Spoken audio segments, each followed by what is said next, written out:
What up, y'all? What's up, guys? Welcome back to Movie Minds, episodes 135. That is not a real number, though, of our episodes. Welcome back, guys. 100 now. I'm really glad to see you guys back. It's another week of quarantine. Movie theaters are closed. There's a lot of things to stream online, and we're going to be talking about all of that and more on this show. Man, how you doing, dude? Here. We're good, man. We're another week of this. Another. I don't know how long, man, but it's going to be a while. Yeah. So might as well start getting used to being indoors a lot more. So it's a little crazy because you get to watch a little some stuff that you normally wouldn't probably watch if you weren't in this situation, but I guess those are the upsides of being in this situation. Yeah, to it for sure. Let us know what you guys are going through right now. Comment below. Tell us what you're coping with, and we're here for you guys. Yes, like, subscribe, tell a friend, please, you guys. Yeah, let's do it. All right, right into the hot tops of today. We're going to be talking about, the first one is coronavirus pushes AMC Entertainment closer to bankruptcy. Right. This is the question, guys. Is this the beginning of the end for theaters? Unfortunately, it has been reported last few weeks, or last few days actually, that AMC is getting closer and closer to filing bankruptcy. They're actually seeking some guidance from some specialists within the bankruptcy world. And it's said that they're actually reporting a cash loss of over 265 million or more than that overall. And I from what I've heard, they actually been putting out some lines of credit, but because of the way that the credit lines work, they have been reduced down to a lower grade, and unfortunately they can't actually get that huge line of credit to sustain themselves throughout this whole it's thing. 600 personnel furlough, and so it's more than 600, right? It's what I've read. It's about 600 people that have lost their jobs. All the money that obviously the movie, again, we go back to what we've been preaching for a long time here, as far as how much money these actual movie theaters make when putting a movie inside their theaters. They're not necessarily getting very much money for about the content that's being played in their theater. They're actually making more money with the concession stands, which is their popcorn, the drinks, all that great stuff, and which is why a lot of these theaters have also implemented bars and things like that to help their revenue stream in that way as well, because that's the way that they make the most money. And so now that they don't have that, all this is coming to absolute fruition. I'm sure they have some money saved up, which I think they're about to run out, or if not already running out. I think they're filing for Chapter 11. I did. They're about to do that. I'm sorry, I got the number wrong. It's 4.75 billion in debt right now. Okay, that's because they've done upgrades to their seats across the nation. They're the biggest theater chain in the United States. They've done upgrades to like even screens and all that other good stuff that we all have enjoyed. Yep. And so they're quite in debt right now. So being in furlough, it doesn't mean that you're fired. It just means that you're going to come back to your job. And so a lot of these places are gonna be up and running pretty soon, guys. I know it's crazy right now, but I really believe like in a couple months we'll start becoming right. So is it though? Because AMC and all theaters pretty much, they all acquire the most revenue. I read somewhere, I think it was Variety that reported that they make 50% of their profits during the summer time, right, throughout the whole year, and that's only a 3-month gap. And of course, we all go to the theaters to go watch the big blockbusters. But if they can't do the summer, because it looks like we're not going to be going to the summer to the movies during the summertime, right? They're going to lose 50% of their profit, and AMC, they're already in the hole for over $4 billion, right? I don't know how good of news that is for AMC. They're gonna file bankruptcy. Absolutely. True. There has to be, but I don't know if they could recover from this. I don't think it's about recovering. I think they're going to go under. Absolutely. Companies like this that require people being more social, being in a closer proximity to each other is going to require something. Look, the movie theater chain is not going anywhere, guys. It's staying no matter what happens after this. Yes, they lose a lot of money, but somehow our country is going to make sure that happens. That's a pastime. That's like not being able to go. It's just something that we've been accustomed to, and it's not going anywhere. Yes, are they going to become in debt somehow? Could that somehow be pardoned in some way? Maybe some of that stuff is going to happen. Who knows? I just know that this isn't going anywhere. So the more and more they get in debt, it's just, to me, it's like, okay, well, that's just what's going on right now. It's eventually going to come back, because we all love going to the movies. Nothing is going to be the same. Obviously, even when we get back and they open all these things, people are going to be very, very reluctant to want to go back and sit by, anyone. And so this is what we're facing now. So our economy, whether the president, whoever thinks that it's going to go, it's going to build itself right away. Many think that it might not, that it's going to take a little while, because a lot of us are very, very conscientious about, what's going on now. And we don't know whether we still can get it after they say that they open it. But I'm being very optimistic that AMC, everybody is back online, dude, because I want to watch these movies. Right, of course. But this is the problem, right? So now they've gone themselves into a hole, and who's going to bail them out? Even if the government does give them a help, I don't know, dude. $4 billion is not some easy money that the government's going to be able to give them out. You know what I mean? Right. And so who's going to bail them out in this sense? Because they're not going to be paying rent. AMC did tell their landlords that they're not going to be paying rent for a lot of locations. And so you want to say that, landlords are going to have the ability. I mean, I'm not sure. I'm not expert in this field, but over 2-3 months, I'm pretty sure that they have rights to be able to take them off the premise. And so I just think that with news like that, and then Cinemark as well, they're the third largest of the nation, and they have what is called a debt sale, which they're selling the debt that they have, and people are going to be able to buy that debt, right? And then they're going to be able to pay it back, or buy it back from the people that actually buy it, but with interest, of course. So that's right. That's kind of like a loan per se. But you have all these different chains. They're going to be hurting for quite a few years now. You can't not, you're going to be in debt. Yeah. There's going to be some consequences. I'm just saying they're not going anywhere. I'm sure they're going to try to work something out to where they can keep this part of our American culture, which is going to the movies, right. Something a part of, the everyday life. I think that's what's gonna happen. So Trolls over the week, they Trolls the whole world tour that I hear, it's actually pretty good. So if you guys want to check it out, that's something to stream. That's kind of free for you guys. But world tour's out, and the first one is actually it made. Yeah, I didn't see it too, but it was pretty pretty good reviews, and a lot. I know a few people that like it. Justin Timberlake, right? Yeah. So, it made 74 million opening weekend or something like that. Okay. This time around, if I'm not mistaken, it made 47 million opening weekend, and that's straight to video on demand. Okay. So if you make that comparison, that's like a $20,000, over $20,000, $30,000, $30 million loss. You would think that studios may see something like that, and they were like, maybe we don't really need the studios or the theaters to open up or be as strong as they were before. You bring up something very interesting, my friend, and it's very, very. The ability to do that would be great, right? And if the numbers show that these studios and the people that are making this money, because a lot of the money that's included in making a movie is also, putting it in theaters and all the money that it costs them. They add that to that.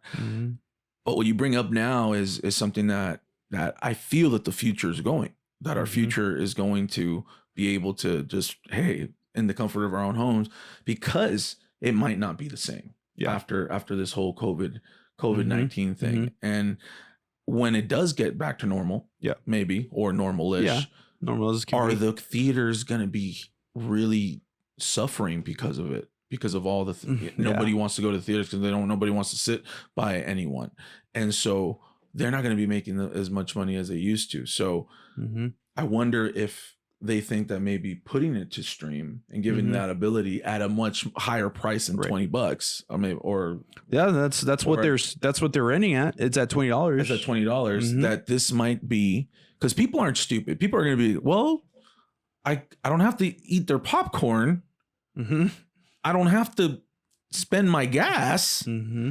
I don't have to risk my life. I don't have to. I don't have to miss any of the movie because I really have to go to the bathroom. Right. I don't have to deal with the guy that's eating loudly with his mouth open, or when these girls are talking over the movie. Seems like you have a real issue with these things, my brother. Dude, oh gosh, I hate the theater. So do I.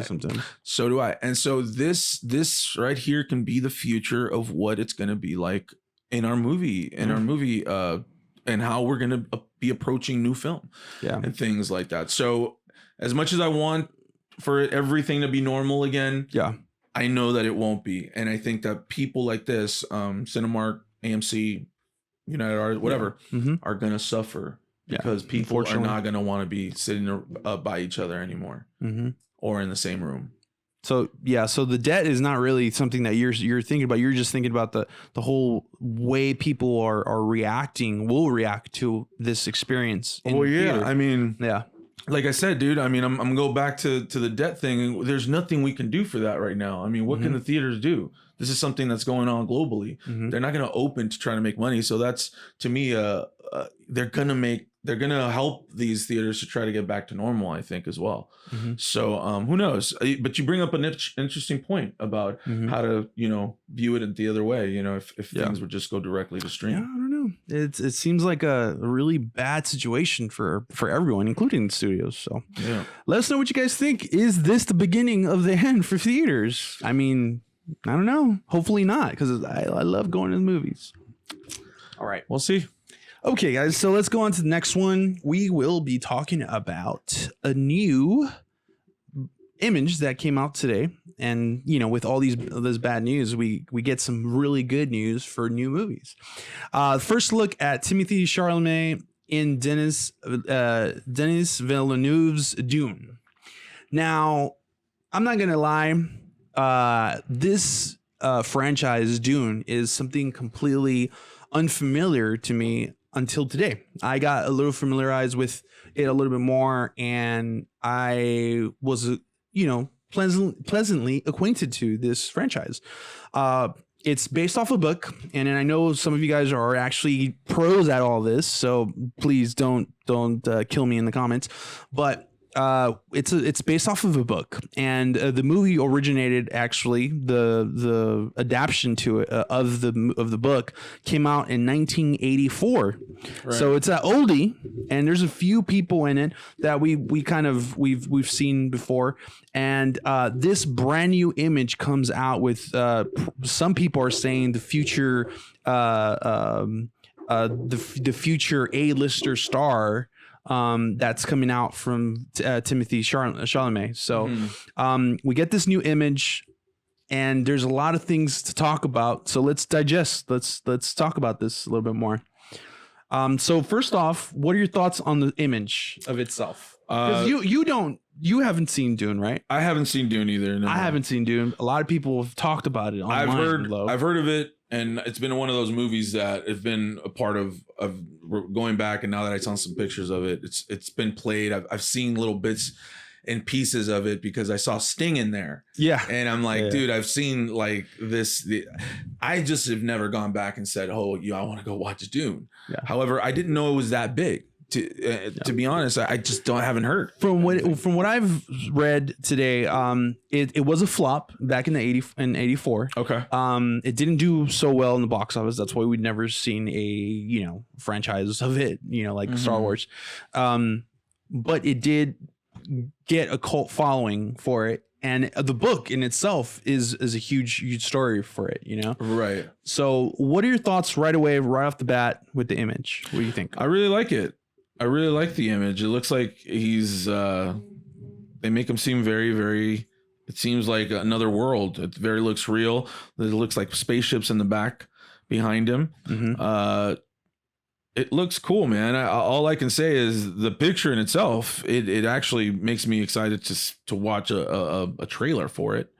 That's for sure. Yeah. And then also, you know, the people that are attached to it are, it's exciting, you know, once you go in there. Yeah, Dune 2020, it's out to be released in December, which is still on track. So that's some good news there.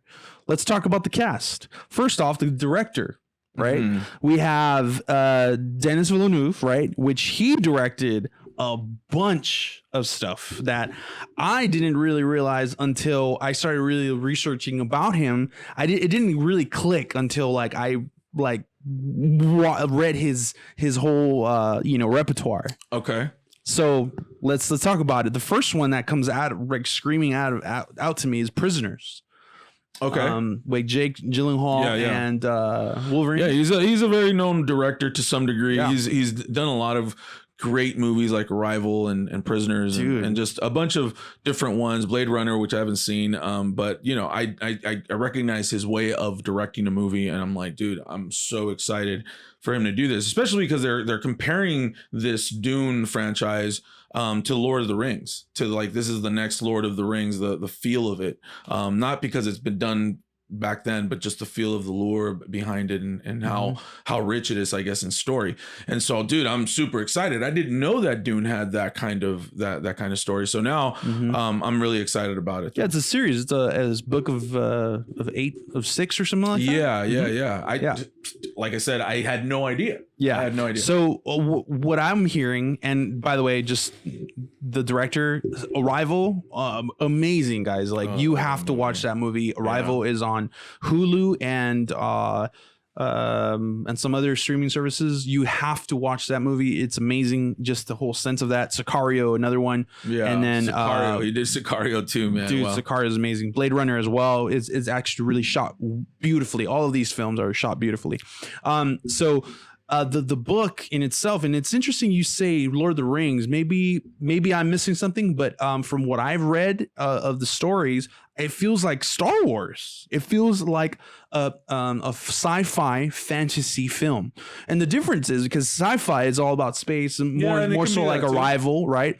But the fantasy part has to do with magic and something that is unreal and something in a magical area sense, like Lord of the Rings. But because this story takes place in space, it has a lot of nuances. Even if you look at the image, it looks like Kylo Ren. It looks like Kylo Ren. It looks like Ben Solo. Yeah, it does. It really does look like Ben Solo. I heard it referenced as the Lord of the Rings when I was reading about it, like the next Lord of the Rings. But maybe they were Star Wars haters. Who knows? Yeah, who knows? I don't know this movie very well. Yeah, you're right. If it's like from space, and right now that you're saying that, and I'm looking at the picture, I'm like, dude, that looks like so. Let me give you 2 or 3 really key things about this world that were very, very interesting to me. The first one is that it is in space. Of course, it's in the future of our future, and it's about the world that has 10,000 planets that are being populated by different species and humans, right?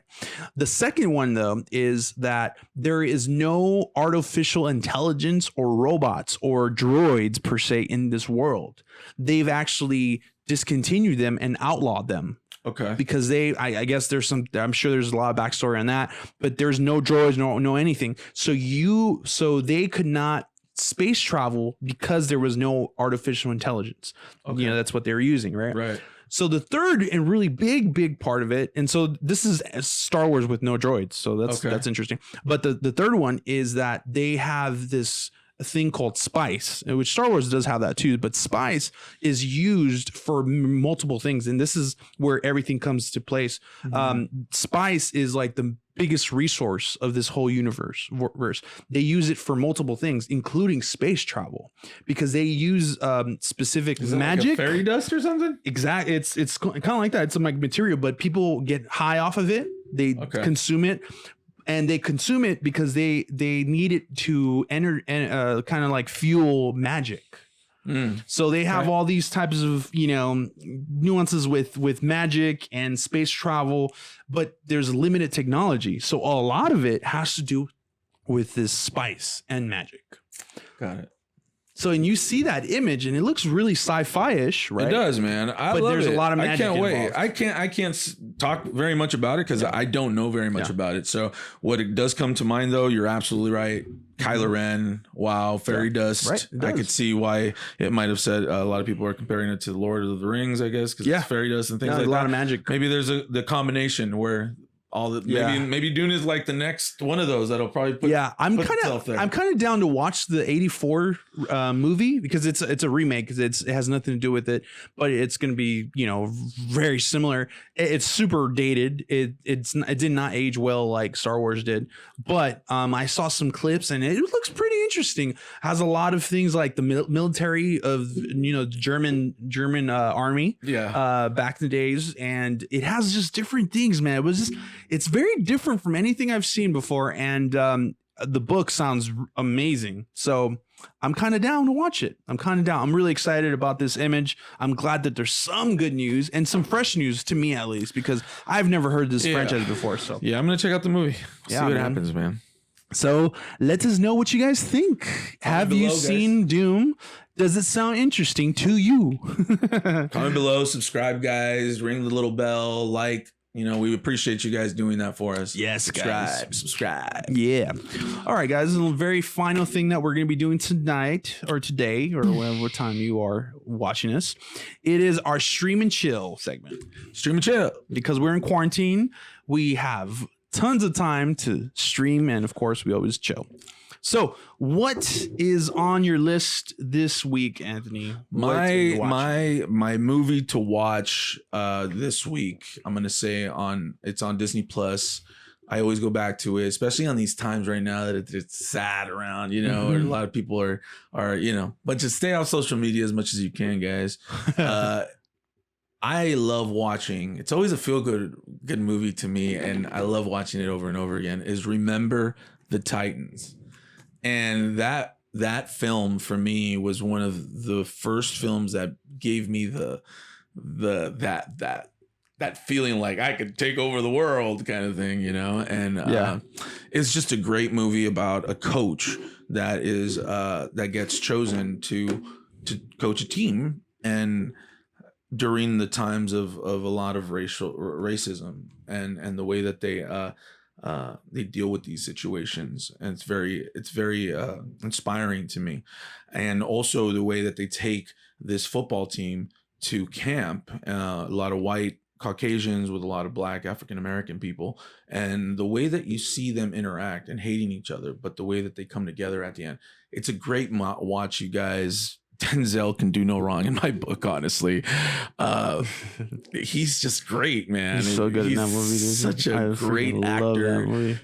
You know, I love Denzel. I mean, this is like purest of the purest Denzel that you can watch him at his finest acting. But Remember the Titans, guys. Check it out. Ryan Gosling comes out in it. I want to see if you guys check it out. He comes out in it. A couple of other well-known actors also. But very, very good watch.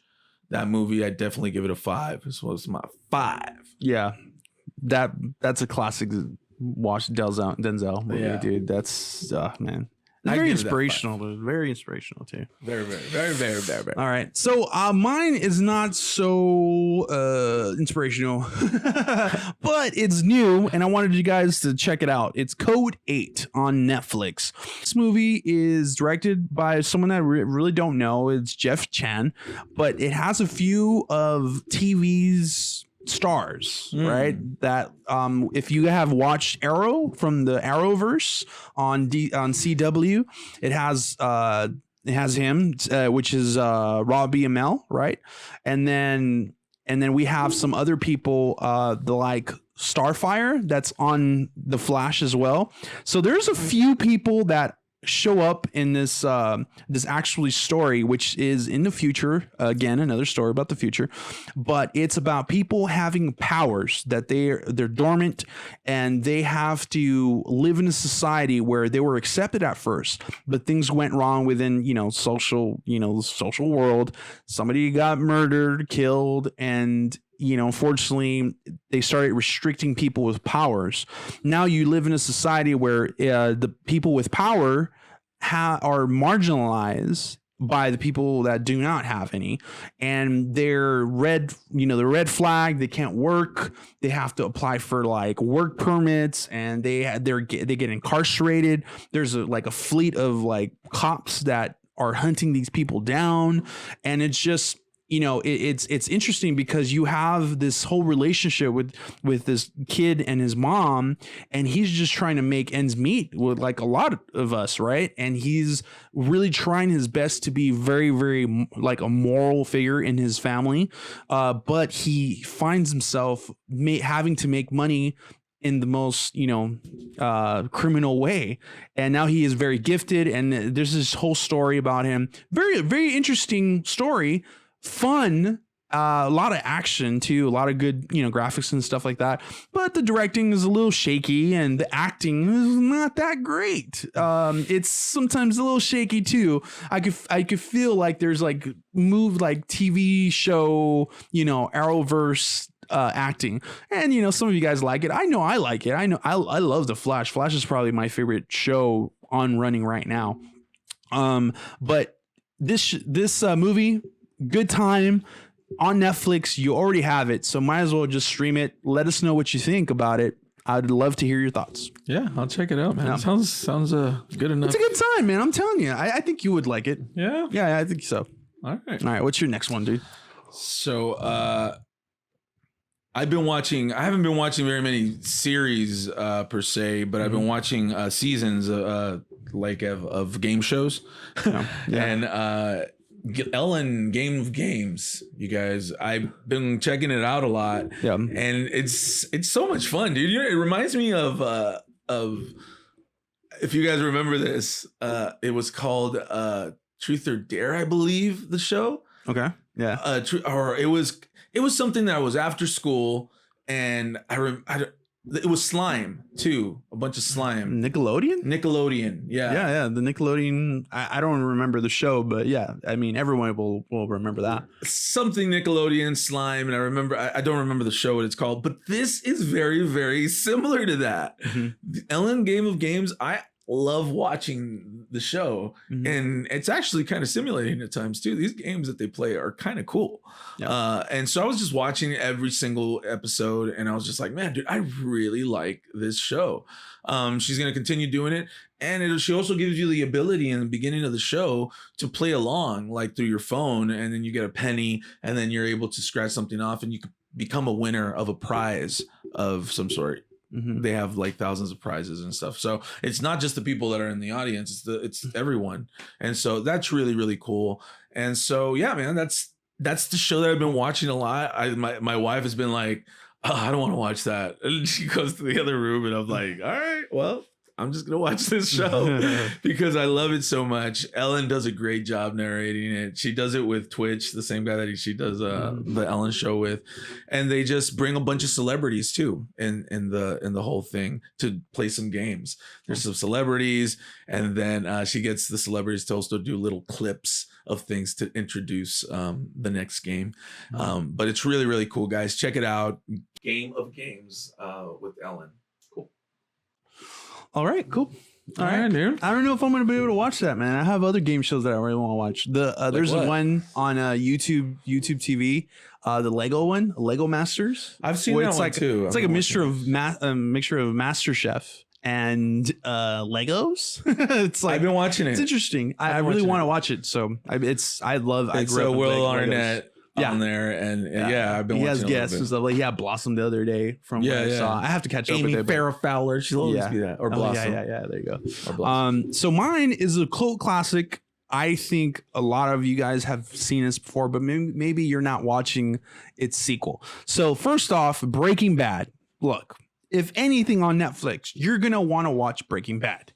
This is the ultimate TV show of episodic journey of a good guy turning bad. It's Breaking Bad, for crying out loud. There is nothing more important for you to watch on Netflix than Breaking Bad. I'll argue with anyone. I will. But once you're done with that, you go to Ozark and all this other stuff.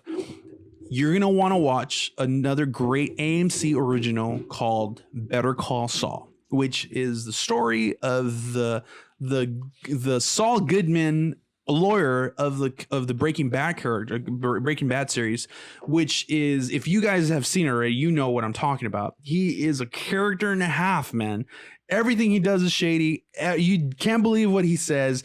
You love him because he's so shady, and you just feel for the guy, and he just finds himself in places where you're just blown away about how crooked this guy is, but you love him still.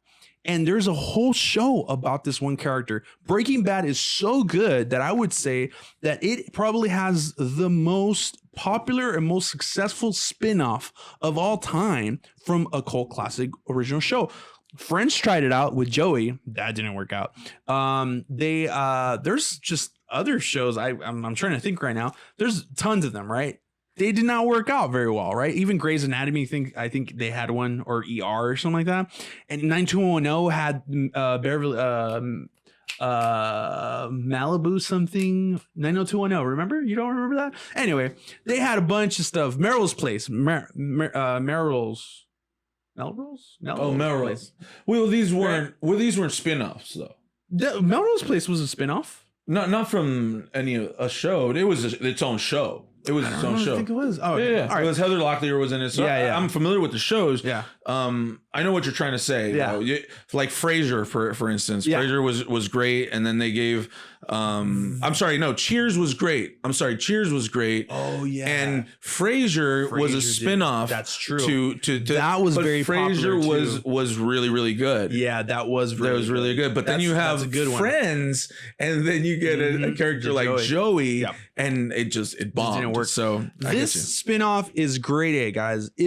I don't want to say it's as good as Breaking Bad, because I feel like that's sacrilegious right now at this point for some of you guys, especially you, Carissa. I know you would kill me right now if I would say that. But Better Call Saul has some great storytelling. I just think anyone would fall in love with it. If you already saw Breaking Bad, watch Better Call Saul. There's like 4 seasons online right now. They're on their 5th season right now. I'm gonna go watch Better Call Saul after this, so I wanted to just let you guys know, please go watch that. Please. Dang, dude, I gotta watch it. Yeah, I gotta watch Breaking Bad. Stop watching those stupid game shows and watch Breaking Bad. Ellen, did you hear what he said, Ellen? All right, guys, so let us know what you guys think. Give us some suggestions. We need help. I'm losing my brain right now with this. Yeah, you guys give us suggestions. I want to watch some stuff, but remember to subscribe, guys, too, and drop a comment and like, and let us know what you guys think about what we're saying. Maybe we're crazy. For sure. Maybe we are. Maybe we are. All right, guys. Thanks. Like and subscribe. Indeed. Share. And don't forget to stay movie minded.